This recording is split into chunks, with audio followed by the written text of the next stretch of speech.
a heaven called Palakottu. Until 1922, the place where Sri Ramanasramam and Ramana Nagar are now located was covered with cactus and scrub bush and was unfrequented by people.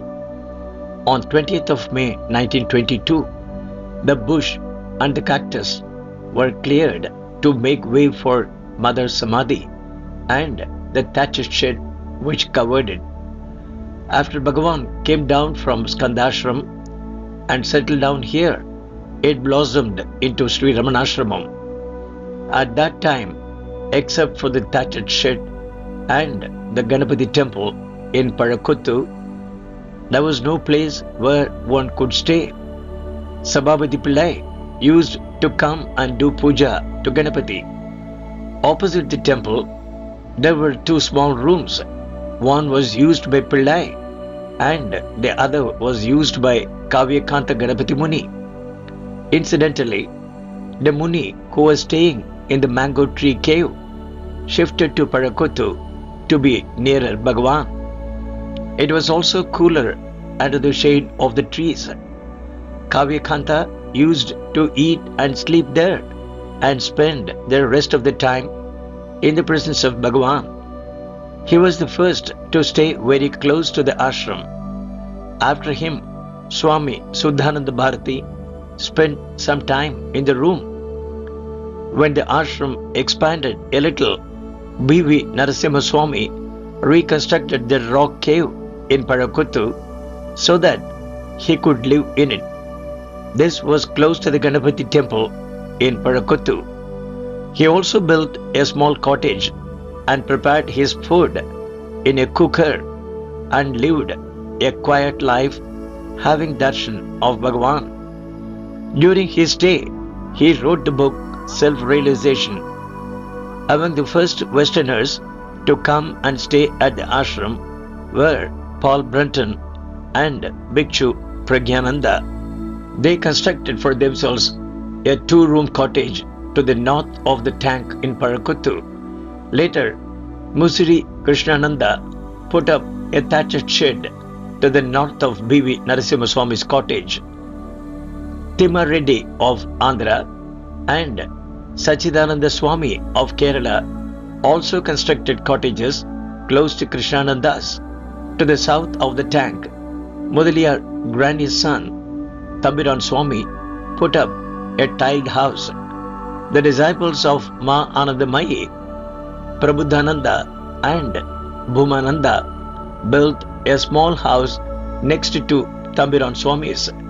Next to that, Somasundara Swami built a cottage. He was looking after the bookstall. After B.V. Narasimha Swami left, his cave was occupied by Yogi Ramaya and after him by Mauni Srinivasa Rao. Later, Bhagavan's attendant Krishna Swami was the last devotee to live there. Into another cottage of B.V. Narasimha Swami built, Vishwanatha Swami moved after Narasimha Swami left. Muruganar moved into Musiri Krishnananda's cottage and Munagala Venkatramaya moved into Thayama Reddy's cottage. After Venkatramaya, Swami Satyananda, who served Bhagavan as his personal attendant in the late 1940s, stayed there. He handed it over to Kunjaswami when he left. Kunjaswami stayed in it for a number of years. Paul Brunton and Bhikshu Pragyananda also stayed in this cottage for some time. Now, a German lady by name Helga is staying there after repairing it. She has also renovated the Ganapathi temple in Palakottu and arranged for the performance of its Kumbhabhishekam. When Muruganar, Vishwanatha Swami, Munagala Venkatramaya, Sachidananda Swami and Kunja Swami were at Palakottu, there was Ramanatha Brahmachari with them. He was very gentle and innocent and was keen to serve others. He would buy vegetables for the devotees in the market in town. and bring kerosene donated by a devotee. He would clean the lamps in the rooms, fill them with kerosene, sweep the rooms, etc. His was selfless service. The devotees called him Sarvadhikari of Palakottu. After Annamalai Swami left the ashram, he built his cottage in Palakottu.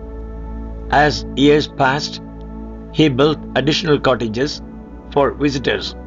His land was eventually given over to the ashram, along with other residences occupied by disciples of Bhagavan. The ashram property now stretches westward into the previous area called Palakottu and well up to the tank. What remains of Palakottu is a quiet place with a small forest, reminiscent of the early days of Ramanashramam.